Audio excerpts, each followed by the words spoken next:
apakah Yongju tak apa-apa setelah putus dengan Seyong. Yongju menjawab ia tak apa-apa dan memberitahu Jiwon jika hubungan mereka cuma settingan saja.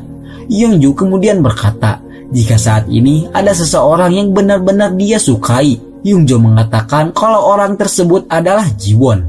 Jiwon langsung terdiam mendengar perkataan Yongju itu. Begitupun dengan Kijun yang baru saja datang, yang tak sengaja mendengarkan pembicaraan mereka. Setelah terdiam beberapa saat, Kijun langsung memutuskan untuk pergi. Kijun mengirimkan pesan kepada Jiwon kalau dia tidak bisa datang. Di sana, Yongju meminta Jiwon memikirkan dulu jawabannya. Dia juga berkata kalau Jiwon tak perlu merasa tak enak padanya. Saat di rumah, Kijun melihat Jiwon ada di atas rumah. Jiwon bertanya kenapa Kijun tak datang. Kijun menjawab dengan sedikit sinis kalau dia takut mengganggu mereka berdua.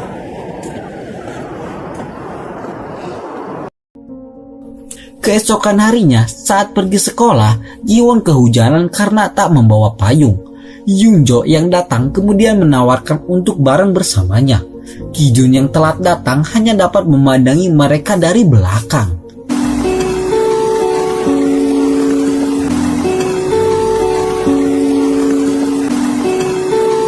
Di waktu istirahat, Seyong kembali diganggu oleh kakak kelasnya.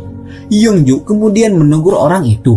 Respon Yongju membuat semua orang berpikir dia belum move on dari Seyong. Saat dia mengejar Seyong yang pergi keluar, Seyong meminta Yongju tak usah ikut campur lagi. Saat pulang sekolah, tim kembali berlatih menerapkan rencananya. Jiwon sesekali melihat ke arah Kijun. Begitupun sebaliknya, Kijun juga melihat ke arah Jiwon.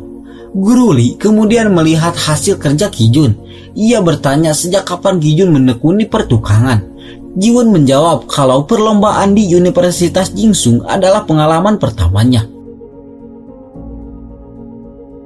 Singkat cerita, di malam harinya, Seyong yang baru pulang bekerja melewati rumah makan Yongju. Dia sempat terdiam sebentar, lalu kemudian pergi. Namun dia dipanggil oleh ibu Yongju yang mengajaknya untuk masuk ke dalam. Sang ibu penasaran tentang hubungan Seyong dengan Yongju. Sayangnya, Seyong malah berkata bahwa hubungan mereka telah berakhir. Di sisi lain, Jiwon nampak memandangi pahatan hati miliknya dari Kijun. Dia juga menempatkan boneka pemberian Yongju di mejanya. Singkat cerita, saat pulang latihan, Yongju tiba-tiba memanggil Jiwon. Dia terang-terangan minta bicara berdua dengan Jiwon di depan semua orang. Kijun nampak berat untuk membiarkan mereka berduaan. Di sana, Yongju bertanya apakah Jiwon telah mempunyai jawaban atas perasaannya. Jiwon berkata kalau dia belum memikirkannya. Jiwon kemudian berterus terang jika dia juga belum lama ini sudah mengungkapkan perasaannya kepada orang yang dia sukai dan belum bisa move on dari orang tersebut.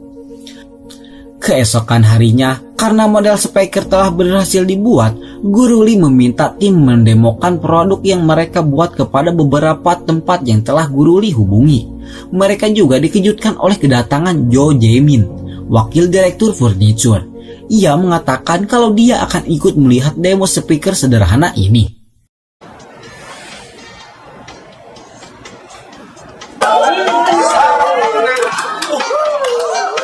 보자.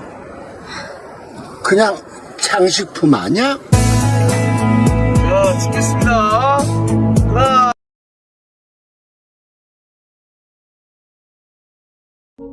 Sepulang dari demo, Kijun yang satu tim dengan Yongju untuk mendemokan produknya akhirnya bisa mengobrol berdua.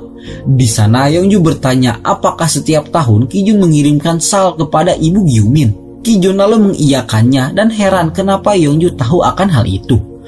Kijun kemudian berkata kalau dia ada di bengkel saat Yongju nyatakan cintanya kepada Jiwon.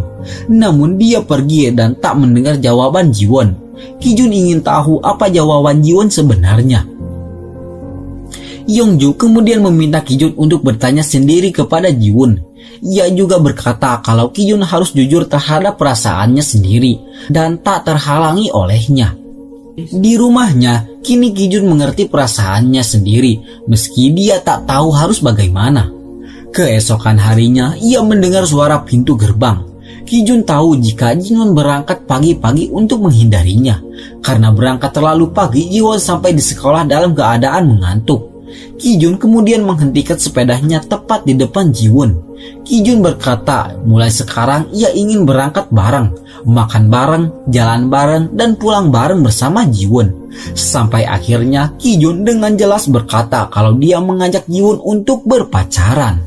Kini mereka berdua pun resmi berpacaran. Singkat cerita, sepulang sekolah, Kijun mengajak Jiwon merayakan hari jadiannya di sebuah kafe. Akan tetapi karena makanan kafe yang sedikit membuat perut Jiwon keroncongan. Mereka berdua pun akhirnya membeli makanan yang biasa saja. Setelah kenyang, Jiwon bertanya apakah yang berbeda di antara mereka, antara sebelum dan sesudah pacaran. Kijun kemudian menggenggam tangan Jiwon dan berkata kalau ini sudah cukup terasa berbeda baginya. Keesokan harinya, pasangan baru ini janjian ketemuan sepulang bekerja. Ketika Jinwon keluar dari minimarket, datang Yeongju ke tempat itu untuk mengisi mesin boneka.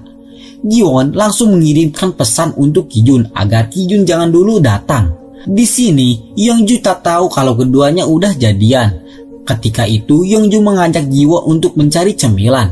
Namun, Jinwon menolaknya dengan alasan diminta cepat pulang oleh ibunya. Kemudian, ketika jalan bersama Kijun, Kijun melihat Jiwon agak melamun. Kijun mengerti apa yang Jinwon pikirkan. Kemudian Kijun berkata kalau dia paham dan akan menyelesaikannya. Setelah Jiwon pulang, Kijun rupanya pergi ke tempat Yeongju. Dia pun terus terang ke Yeongju tentang hubungannya dengan Jiwon. Keesokan harinya di kelas, Jiwon ditanyai oleh teman-temannya karena ada kabar kepada mereka kalau Jiwon pegangan tangan dengan seseorang. Saat dia makin terdesak, Kijun mengambil perhatian seisi kelas dengan mengatakan kalau mereka sudah berpacaran.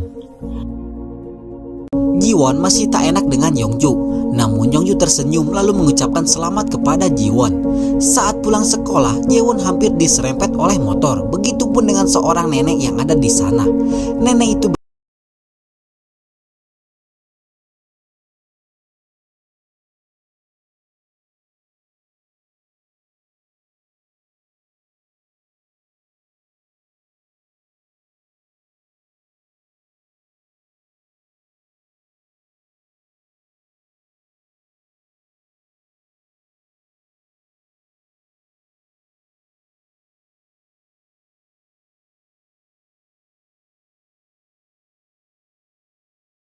dan ternyata itu adalah medali emas yang Kijun dapatkan dulu. Saat di hari pemakaman Gyumin, ternyata Kijun tetap bertanding di hari itu. Tak seperti dugaan Yeongju, rupanya Kijun langsung datang setelah bertanding. Tapi dia tak sanggup masuk ke dalam rumah duka. Kijun memberikan medali itu. Rupanya dia memenangkan medali emas itu untuk Gyumin. Di malam harinya, Yeongju mengembalikan medali itu kepada Kijun dan berkata kalau keluarga Gyumin telah pindah rumah. Singkat cerita, beberapa hari pun berlalu. Kini para siswa tengah disibukkan dengan proyek pertukangan untuk biro furnitur. Kini bangku yang mereka buat hampir selesai. Di lain tempat, Yeongju menghampiri Seyung di halte bis. Ia menggambarkan jika tempat ia bekerja akan melakukan kegiatan amal, dan salah satunya adalah panti asuhan tempat Seyong tinggal. Dia menanyakan apakah Seyong keberatan jika dia datang. Keesokan harinya bangku siap dikirimkan. Guru Lee melihat kualitas pekerjaan Kijun. Ia memberikan pujian dan berkata kalau Kijun punya bakat di bidang pertukangan. Sayangnya hasil berbeda didapat oleh bangku buatan Jiwon. Bangku buatannya ambruk setelah dipakai loncat-loncat oleh seorang anak kecil. Mereka yang ada di sana kena marah dan dapat nilai negatif. Saat kembali ke bengkel, Guru Lee berkata bahwa ada kesalahan teknik dalam mengebor yang Jinwon lakukan. Guru Lee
Mengetahui ada yang datang, Jiwon langsung bersembunyi. Setelah ayah Jiwon pergi, Kijun lalu memanggil Jiwon. Karena Jiwon gak ada di mana-mana, Kijun panik dan mengira Jiwon keluar lewat jendela. Akan tetapi ternyata Jiwon sembunyi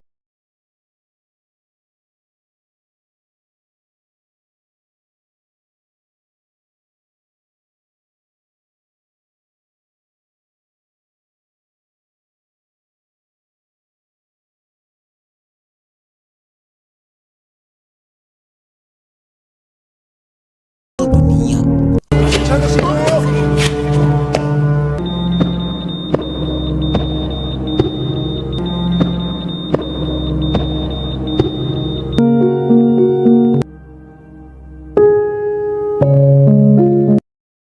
Kijun teringat kenangannya bersama sang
belakang speaker buatannya.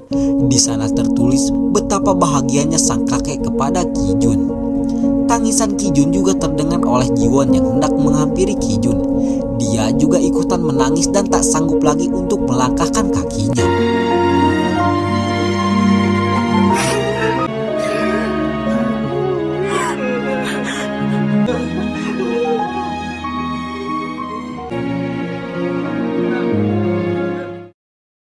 Keesokan harinya, Kijun masih belum bisa sekolah. Jiwon yang ditanya kabar tentang Jiwon malah pergi begitu saja. Yongju yang melihatnya lalu mengejarnya. Ia dapat memahami betapa pedulinya Jiwon kepada Kijun. Malam harinya, Yongju datang ke rumah Kijun. Yongju berkata kalau dia kabur dari rumah dan akan menginap beberapa hari di sana. Kijun tahu kalau Yongju mengkhawatirkannya. Ia memintanya untuk pulang dan berkata kalau dirinya tak apa-apa. Namun Yongju tak mendengarkannya dan tetap menginap di sana.